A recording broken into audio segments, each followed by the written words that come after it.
So today I will be dealing with a particular section from my PhD research.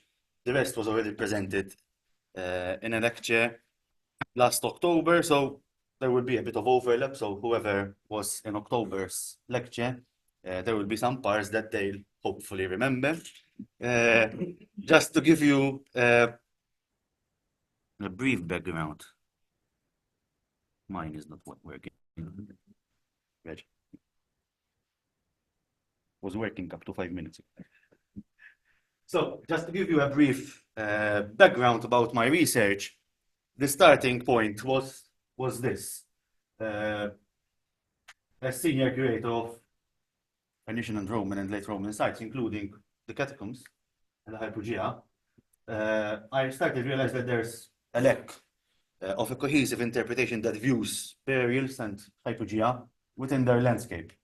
For example, this is a section from Buhajar, and if you read through Buhajar, 1986, you'll realize that Hidil is only from the blue line downwards, okay? So from the stairs downwards, there is very, very little mention of what's happening above. Not that no one tried to do it. George Said Zammit tried to do it a bit, but with various degrees of results. So, having said that, my research had two main overarching research questions. First and foremost, if we can identify an evolution of form, size, and practices in terms of and symmetries around the ancient Roman town of Melite, I selected the ancient Roman town of Melite as a starting point, being a very important central hub for this period. And whether we can identify any relationships between these burial zones and the landscape, settlements, and most importantly, other features around them. So these are some of the sub-research questions. Most of these were dealt with in the October presentation, so we won't be tackling today.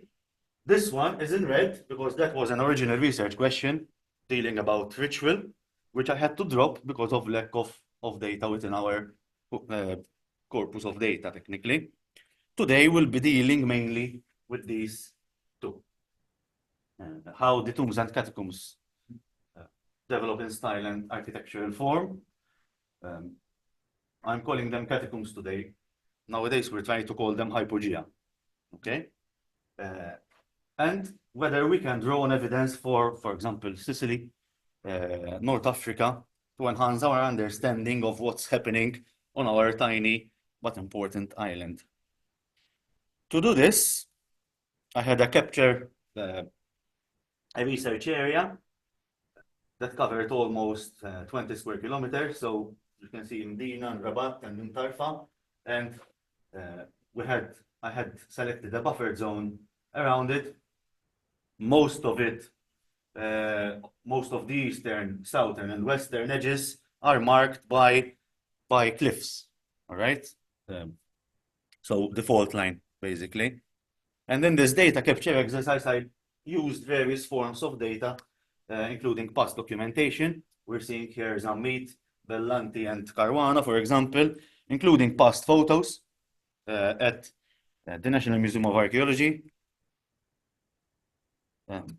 and an extensive exercise of field walking, through which I identified a number of documented finds.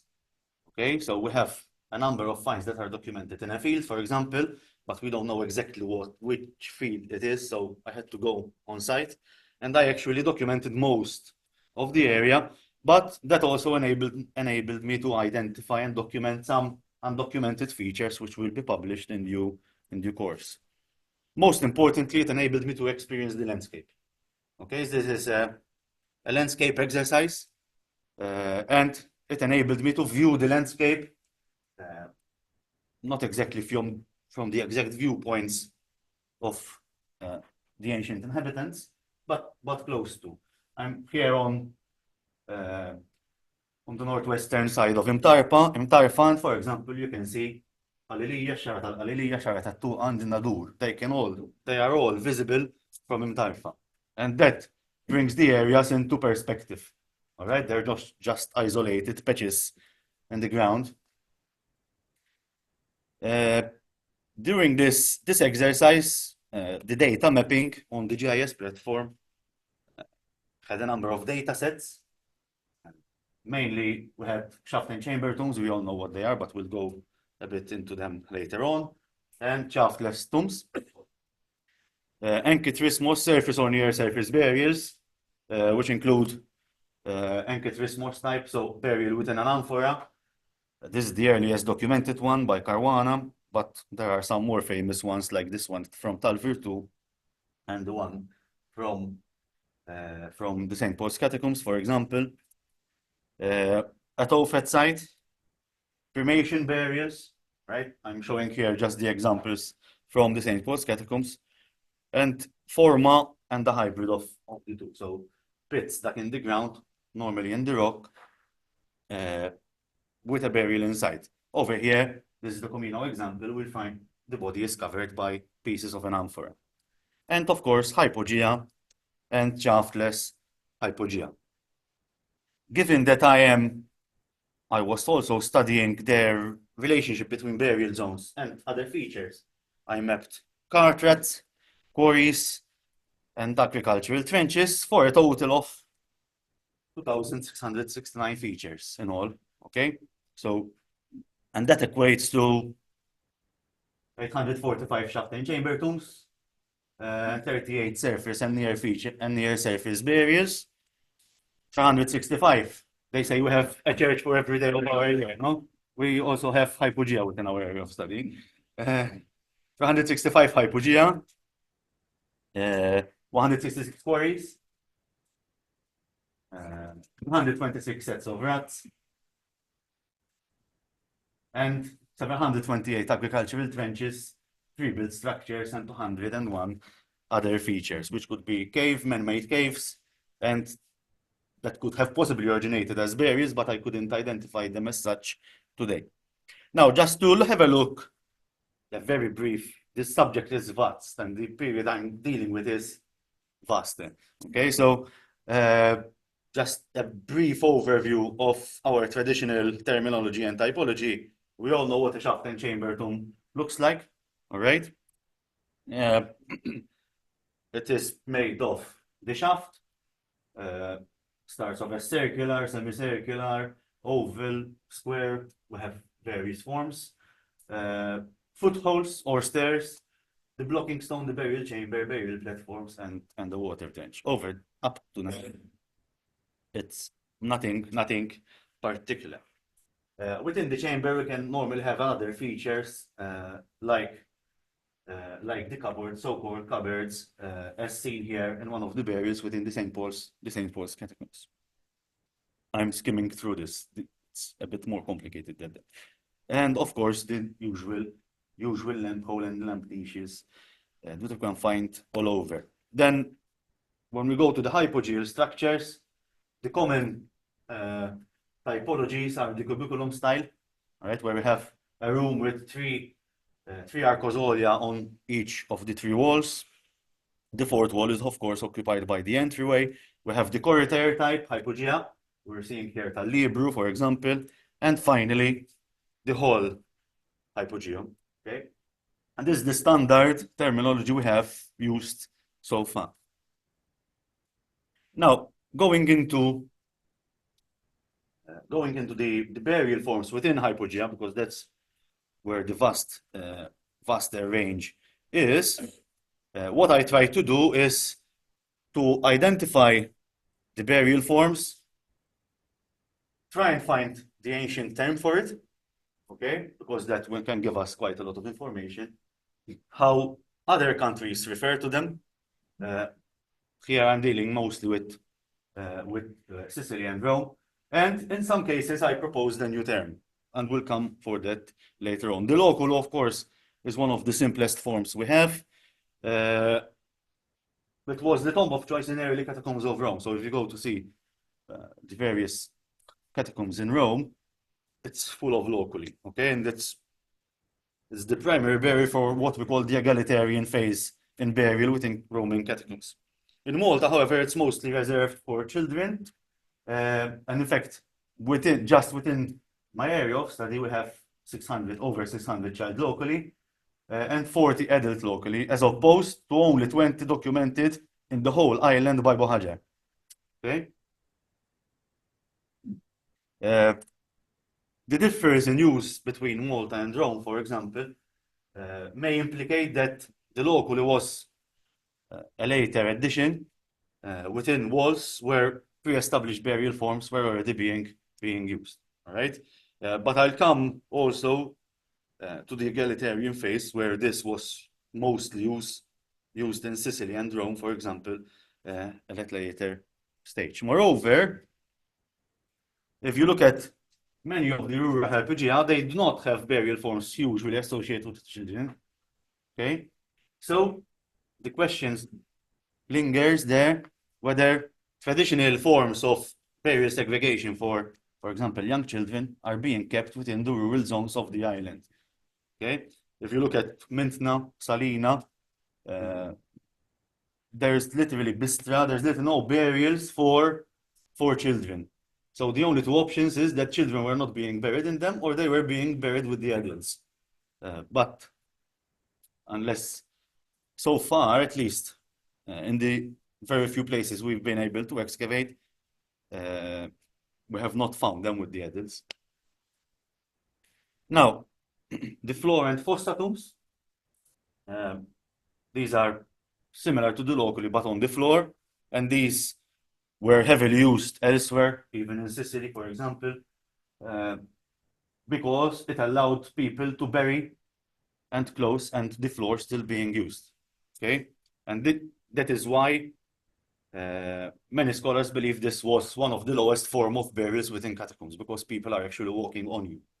Right? In Malta, again, many are used for children, and from the few excavated, for example, at the St. Paul's catacombs, we're finding out that whenever this form of burial is being used, and they needed to reuse it again, they're just breaking the cover, pushing and squashing everything down, and then putting a new layer, a new burial on top. So you literally find layers of bone, lime, bits and pieces of the blocking stone, and then the same repeats over again. I think in one of the burial we had 5 different instances of burial within a grave less than a foot deep. Others, like this one here, were probably reused as, originally were used for burial, but later reused as ossuaries, okay, where literally the bones were being gathered from other burials and placed into these fossa burials. And if we look at the ancient and foreign terminology, fossa is the ancient term, and in Italy it's still the predominant term, tomba fossa. In other countries they call them also pit grave. So far so good, we are agreeing with Bohajar and the traditional terminology. Here I start to verge a bit. We all know Bohajar mentions two forms called the bench tomb, so a burial, basically a fossa tomb within a bench, and a table tomb. So a fossa tomb within a table structure, rock cut table structure. Now, we have clear example of the bench tombs. We have very few of the table tombs. The clearest example, at least within the area of study, is Catacomb 8 within the St. Paul's catacombs, where we have, let's see if the laser at least works. So we have this U-shaped structure with about 25 burials in them, 25 spaces, all right? When we excavated them, you can see the red ones contained more than 3 bodies. The record was 7 in one of them. The green one only contained 1, the orange 2, the white ones were found empty. And you can see the shape of the U-shaped table tomb structure here. But what would you call these? Right? They're not benches because they're this high. They're not table tombs. So my proposal was to coin them as platform tombs. All right? Doesn't mean that we cannot separate them when we know the exact terminology, but I think they should be called, because sometimes it's very difficult to distinguish between the forms as platform burials. They're unknown elsewhere, so they do not have a term except for the box tomb, a tomba cassa, but this is usually constructed. Okay, so it's a box, a sort of bench that is built normally of bricks and then used for burial. Then we go for the arcosolium. We have two distinct forms of arcosolium, evidently. Okay, we have the flat arcosolium that has the headrests on a flat bed, and these cases were either left open because they were used in the cubicula that would have been closed as a room, or either closed vertically with vertical slabs, and we have evidence of this. And these are the earlier form. But then we have also the normal arcosolia that could have been either closed with horizontal slabs or a cappuccina. Bohajar calls them saddleback. Okay, I prefer the term cappuccina. Now, the burial space, we normally call it rough, which according to English dictionaries, troughs are used for feeding animals. And when I went to my supervisors with this term, they told me why they used to feed animals in them. So they suggested we try and find a new term. And in Italian literature, these are called arche. Okay, so in my study, I use the term arc rather than trough. And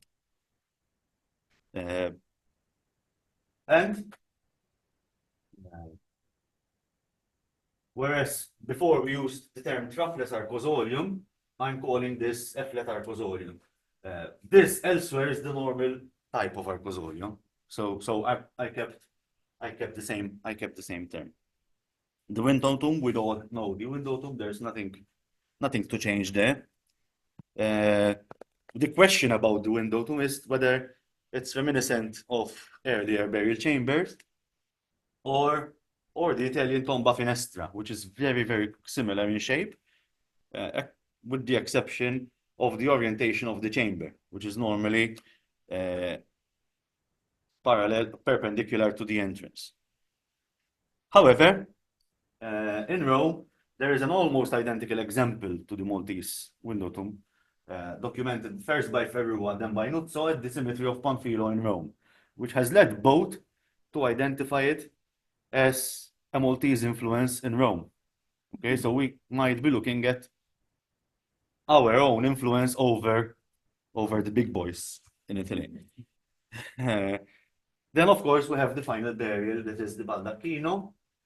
Again, we have three basic forms. And the baldacchino was important for Maltese hypogea, not only because of its form, it's a late intrusion within our catacombs, but also because it provided the possibility to expand not just in long corridors, but also sideways, because the baldacchino offered symmetry. Okay, it's a beautiful burial if you look at it, but it also, through the arches, which are connected through pillars to the roof, offer also structural supports to these wide spaces. All right, Abatiata there is almost 25 meters from side to side. Okay, it would not have been possible with the type of rock in Rabat to do that without either columns or the baldacchino. And it was heavily used even for symmetry. We see here a beautiful example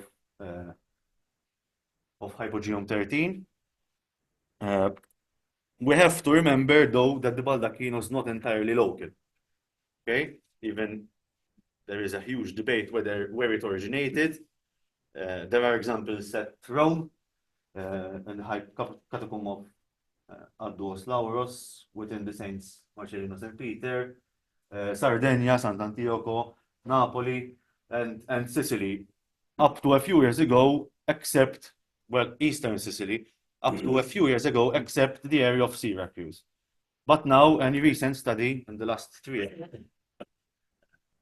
has documented at least 10 baldacchini within Syracuse. What we do not often deal with is the semi-detached baldacchino, which is a baldacchino that is not entirely free from the surrounding bedrock. Okay? When we have quite a lot of these, and in Italy, especially in Sicily, they discuss it a lot as a stepping stone from the Arcosolium to the baldacchino, and it comes with a lot of names: pseudo baldacchino, baldacchino cieco, blind baldacchino, anomalo, because it's not, you cannot walk around it. So I think we should call it semi-detached baldacchino. Now, for when you talk about tombs and hypogea, you have to talk about ritual. And now here, I'm reserving the discussion just to this, all right? When we talk about hypogea and catacombs, the first thing that comes to mind are the triclinia and the rock cut tables, all right? And there's been a lot of discussion about it, but they create a huge effect within hypogea with the creation of these rock cut tables. When does this start? Is it purely Christian, or does it start earlier?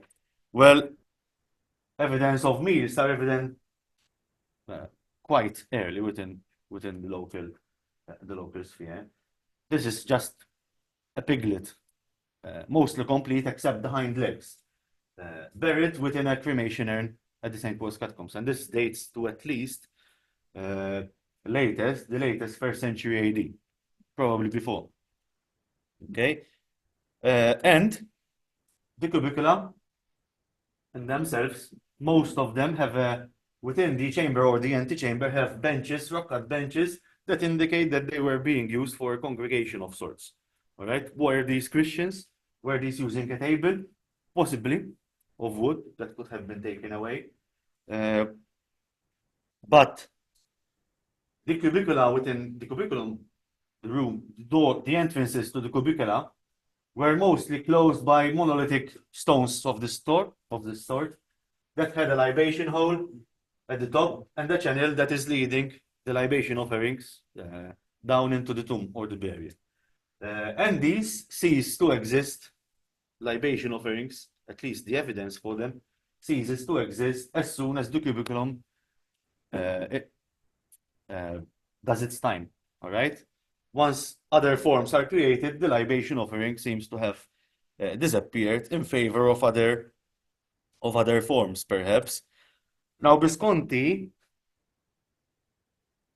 says that rites that were deeply entrenched, deeply rooted, could not just stop with Christianity. Okay? With the sole difference that these meals, these festivals, were defined as refrigeria, as opposed to the parentalia, for example, that wanted to mean rinfreschi, vita del Malti. I'm trying to translate in Paris. But the gist of it is that the funerary meal that we know was well attested in the pagan spheres, was later on taken on by early Christians and resulted, at least in Malta, into these tables that are not unique to the Maltese Islands, but they're quite predominant within the hypogea. And if we take for an example, and I'm showing this to illustrate that very few hypogea were designed with the triclinium as a central feature. Okay, many of them, we have evidence for them that were added to a pre-existing hypogea. All right, for example, this is catacomb hypogeum 15 at St. Paul's Catacombs. And it started off as a cubiculum with 5 arcozolia.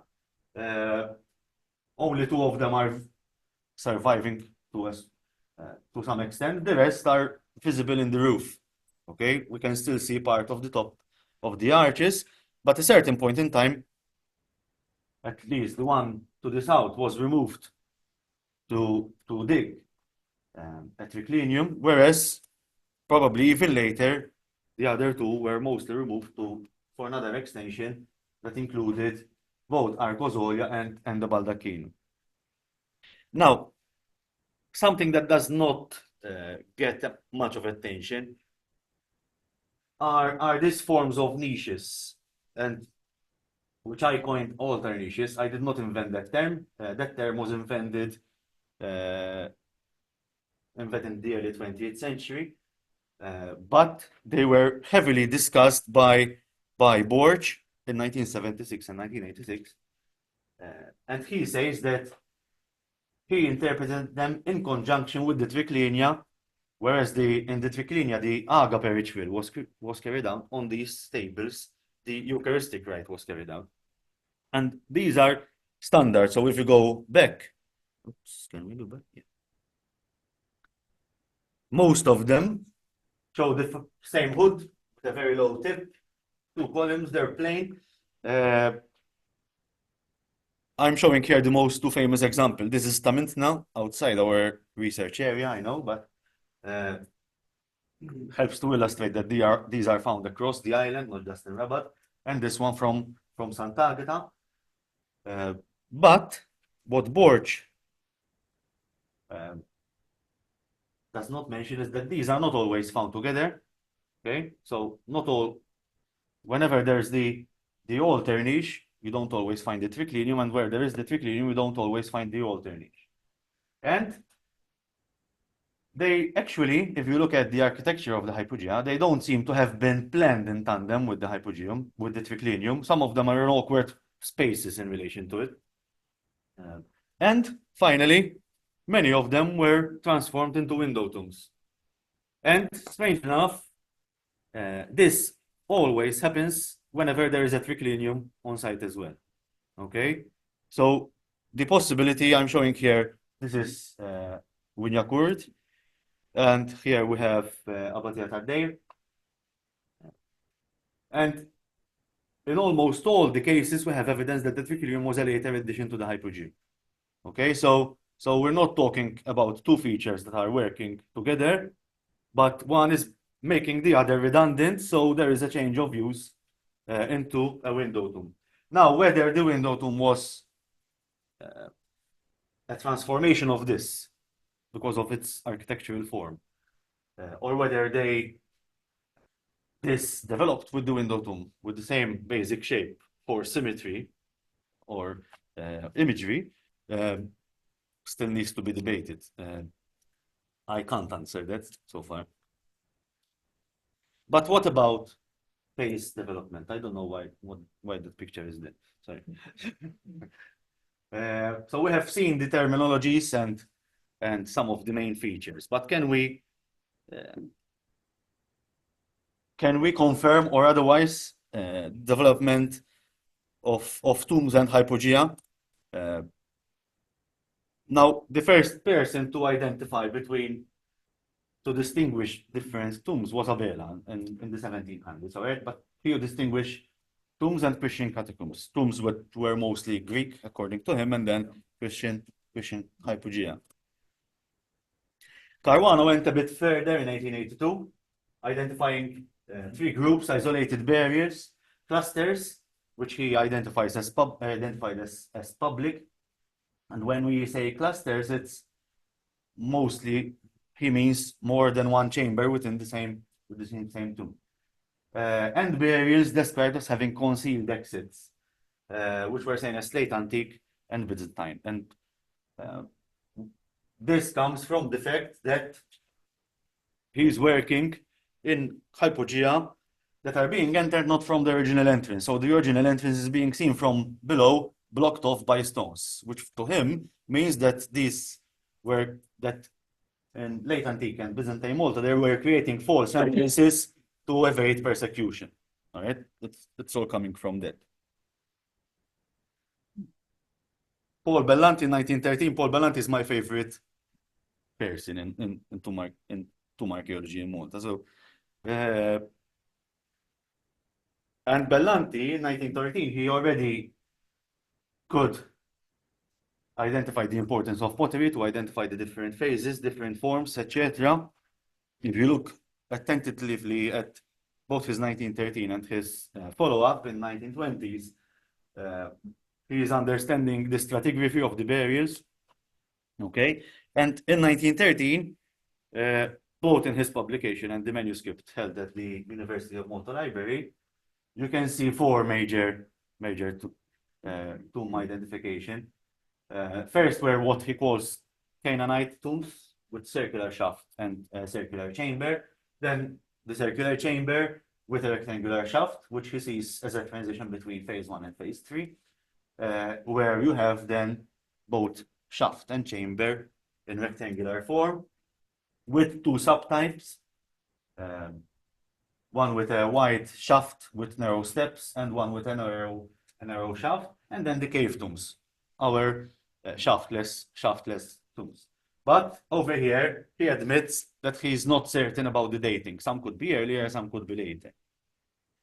Caruana, his contemporary, of the work he carried out in the Tacciai area, we're seeing the plan of one of the fields there, also came to the same conclusion. So basically the typologies they offer are pretty the same, with some very basic differences, in that he includes the water trench as a separate phase, but then also identifies a larger shift in burial archaeology, in burial architecture in the first century AD, that he ties in with the arrival of Christianity.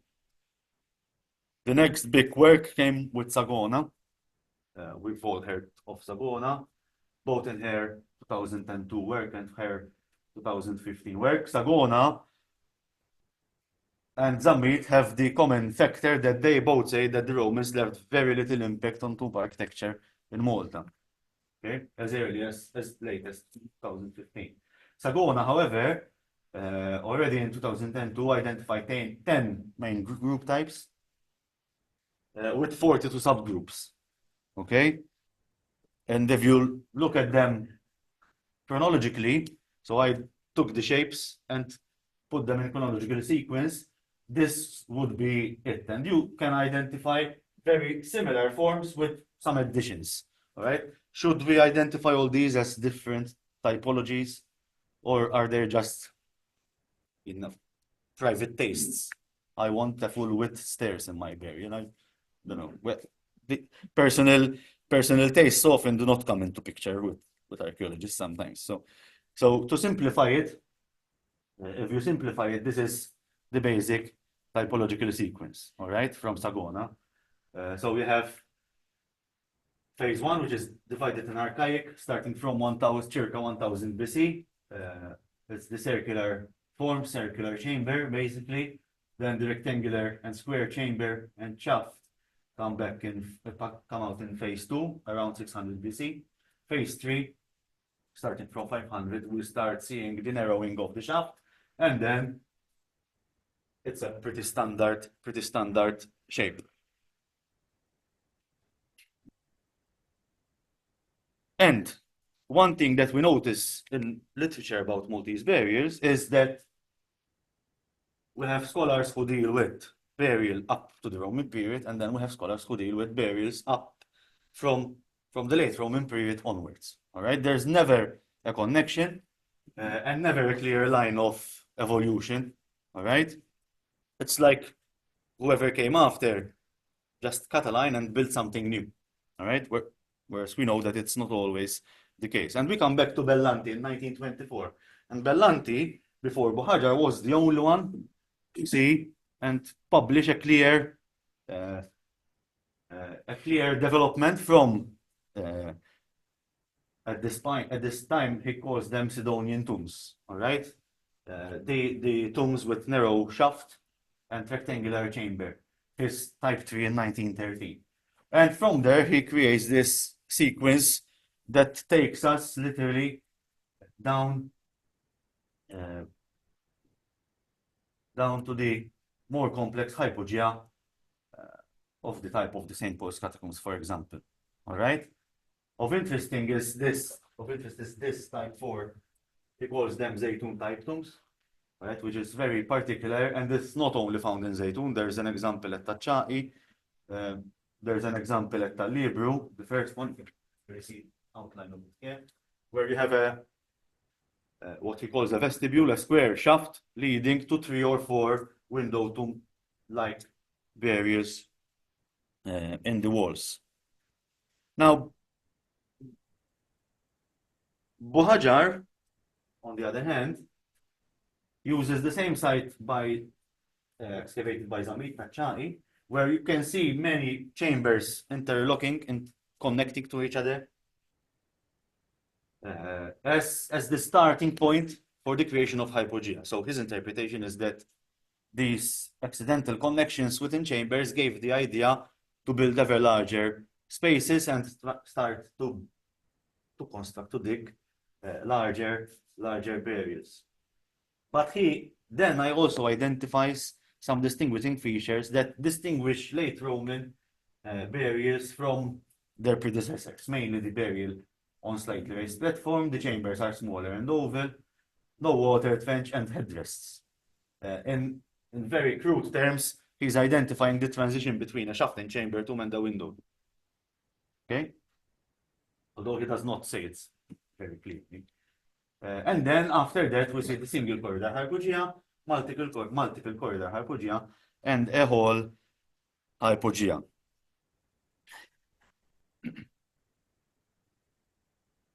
More recently, Rizzone, who's a Sicilian, nothing against Sicilians, also sees the first step in the hypogeal development in Malta as the widening of the shaft and chamber. And as we'll see later, I tend to agree. But he also says that the window is at the core of this transformation. Also, that the cubiculum is a direct evolution from earlier Punic forms, and that the cubiculum is slowly transformed into corridor hypogeum. I agree with him only to a certain extent, and we'll see it later. And the single corridor hypogea came after multiple corridor whole hypogea. So far, so good. And then, having seen all this, my question was, can we identify an evolutionary sequence, a new one, and bring everything together? And I came up with this, all right? A sequence of, I forgot how many numbers, 14 phases, if I'm not mistaken, starting with the shaft and chamber tombs, which I divided crudely, very crudely, in 3 phases, and ending up in the more typical shaft and chamber tomb with narrow shaft. We're talking about a shaft of a standard between 70 and 80 centimeters, maybe in some cases 90. And this, as seen even from multiple excavations in the Rabat area, comes into play around the late 5th and early 4th century BC. Once it comes into play, this is the only and standard form used, almost, so to say. There are uses of earlier forms, but all the new burials are in this form. And this is roughly in line, although a bit later, judging from the material, to other places. I'm showing here to Viceddu in Sardinia, for example, in Cagliari. Similar forms, all right? These are a bit deeper, but the sizes are there. And so is happening in North Africa, for example. From there, I divide the sequence. I see 2 distinct development phases. Right? The first leads to the window tomb. At first, as a single burial with a shaft. And we have some examples. For example, I'm showing here Tarrat, because it was the best example I could find as an image. But then leading to other window tomb prototypes, which might not have the niche as we know it, Okay, but there are various examples of these, for example, at Bingemma, with a simple window opening similar to shaft and chamber tombs, but leading to a window tomb chamber. The parallel to it, we see another phase that is leading from the shaft and chamber tomb, widening the shaft, the chamber, and we have examples actually of this happening. This is a shaft and chamber tomb at the St. Paul's Catacombs, where the walls of the chamber were widened outwards, creating this very, very rudimentary niche within the chamber. And this is not the only one. Apart from this, there are also, you can call them pseudo-arcozolia, various, particularly at Bingemma, where you have multiple examples of these tombs entered from a very small window, but leading to an arcosolium type structure with a corridor in front. So this is a phase of flux, evolution, or things are changing here, and eventually leads to the proper cubiculum. We have examples of all of these phases, okay? And in many cases, we can identify that these came before the other forms that we're mostly accustomed to then in Maltese hypogea, with the cubiculum in the chamber, which is then eventually is originally quite wide, what I call elongated cubiculum, up to 5 or 7 arcozolia. We're seeing one here again from the St. Paul's Catacombs, but we have about 5 examples from Sant'Agata as well, for example, which is then, and then at a later phase, the corridor is slowly narrowed down up to when we have the corridor hypogea, and we have corridor hypogea with using both only window tombs, both only arcozolia, and a mixture of both. And only at a later stage does the triclinium come into play within corridor hypogea. All right, we have very few examples of the triclinium being excavated in cubiculum style hypogea. Catacomb 15 that I showed before is an example. And then we see the introduction of the baldacchino, at first obliterating earlier burials within the corridor. And you see the shift sideways always. And then the baldacchino gives rise to the small hall and large hall hypogea. And it's in this phase that hypogea start.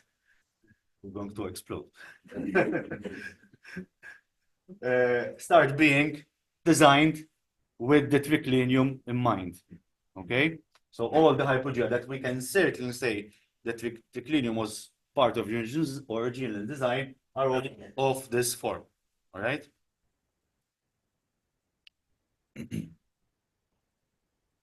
Another thing to say here is that we can also identify a shift in the use of a form of a single tomb. All right. For example, here we're seeing an arcosolium, originally a flat arcosolium with a headrest, and eventually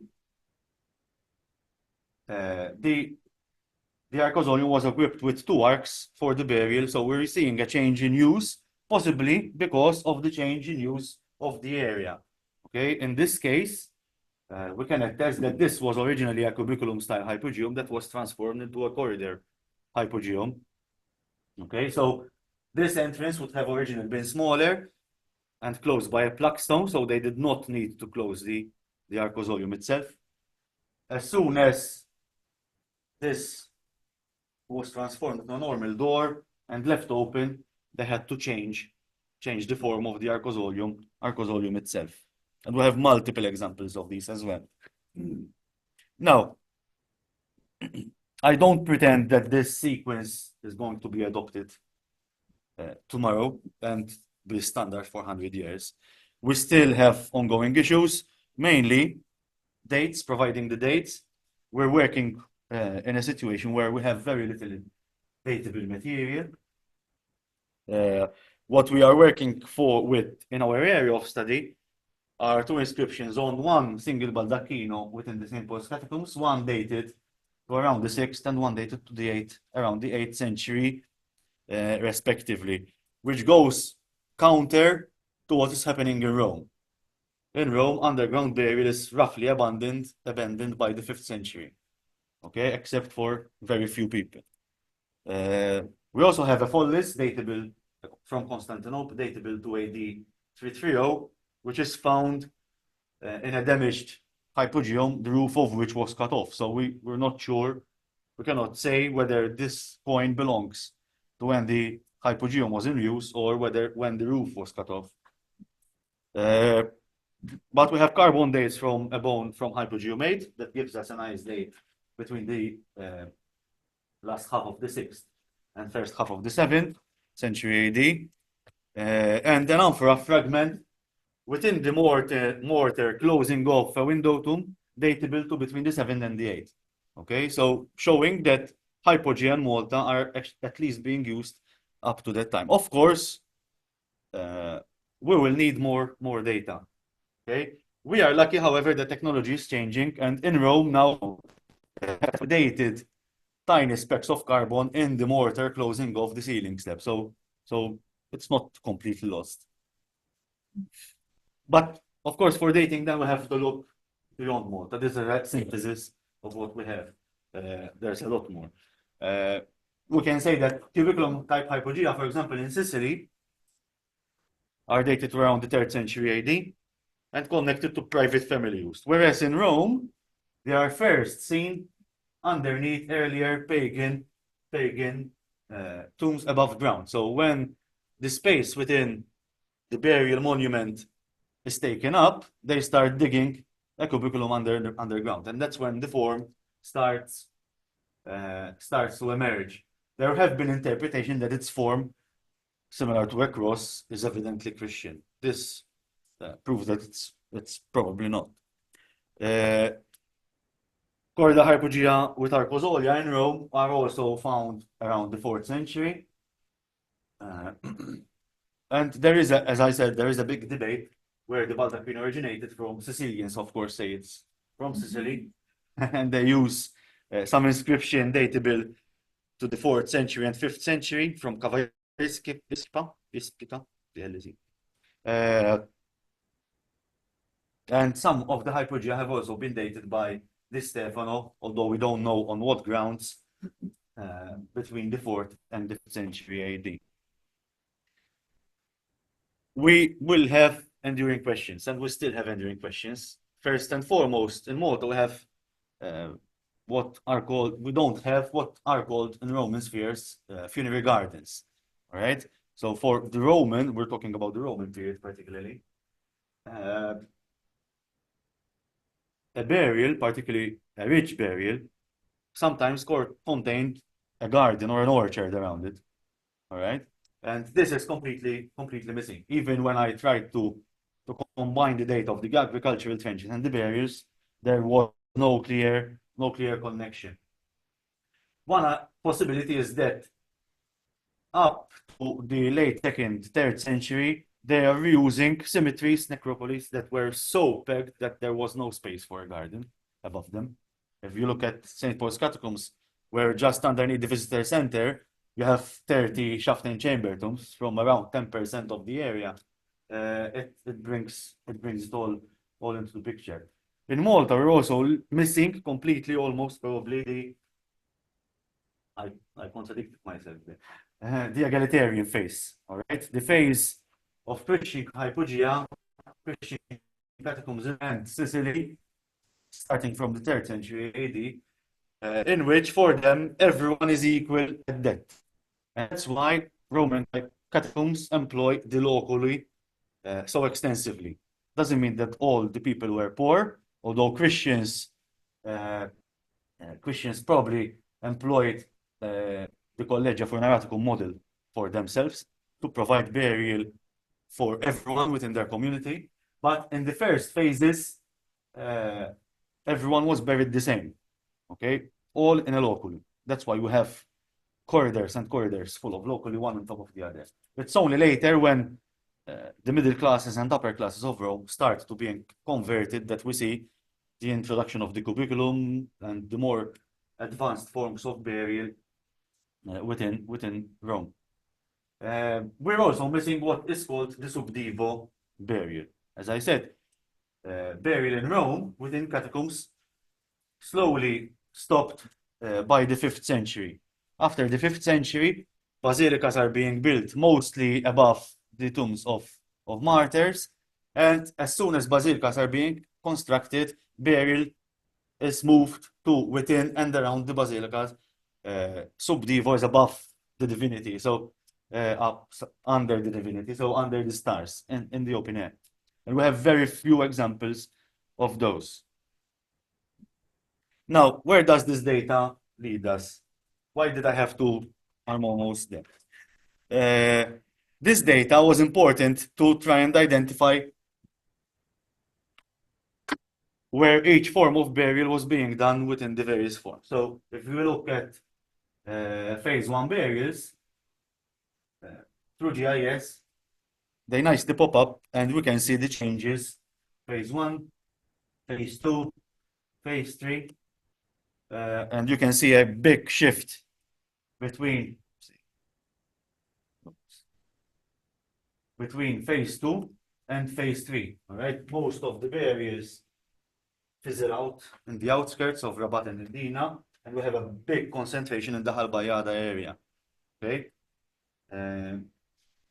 which leads me to the interpretation that we cannot speak of a proper town on what was Melite before the 4th or 5th century. All right, and then we can go on with the cubiculum hypogea, cubiculum with a corridor extension, which are being extended, so earlier burial forms, so on and so forth.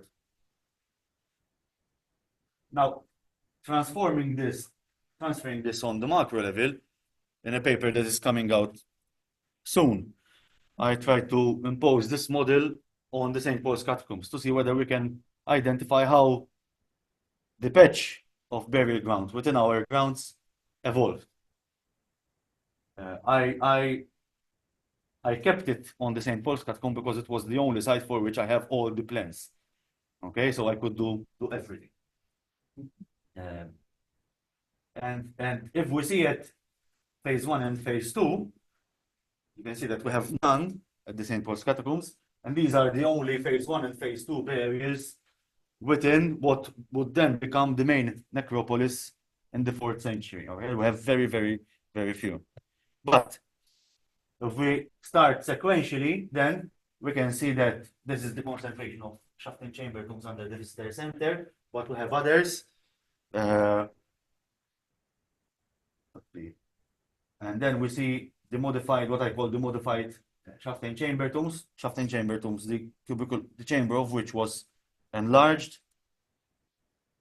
The first cubicula, extended cubicula, the first corridors, corridor with the baldacchino, I think this one, and so on up to the hall, small hall hypogea, and then the large hall hypogea. And you can clearly see how the site slowly evolves from shaft and chamber tombs. Just because we only have about 35 shaft and chamber tombs doesn't mean that we have there were only 35 shaft and chamber tombs. All right, we've only excavated this much of the site. Okay, so there may be more underneath the ground, and that's other forms that cannot be clearly identified within the. To conclude, I started my PhD with this. I am finishing it. I'm using it here to finish.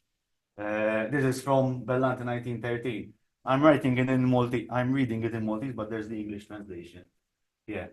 Id-Duyanes, which is a tomb for him, he's writing in dialect Maltese, all right? Not just in Maltese, dialect Maltese. Id-Duyanes jalmuna id-drawwiet u ġwejja ta' żmien qadim kieżhom ktieb jekk narfu nakraw fih nitalmu bosta. All right? And this is true for all the burials, all right? Remember that most of the tombs and features I deal with here have been excavated, looted, and in fact, I rarely use the material within them, only when it comes to dating, because we have so little. But you can still get a lot of information out of them, regardless. Thank you. Thanks to everyone listed here. My University of Leicester, Sovrintendenza, the Endeavour Scheme, Heritage Malta, my place of work, and of course University of Malta, who offered me some data as well. Most of all, thank you for coming.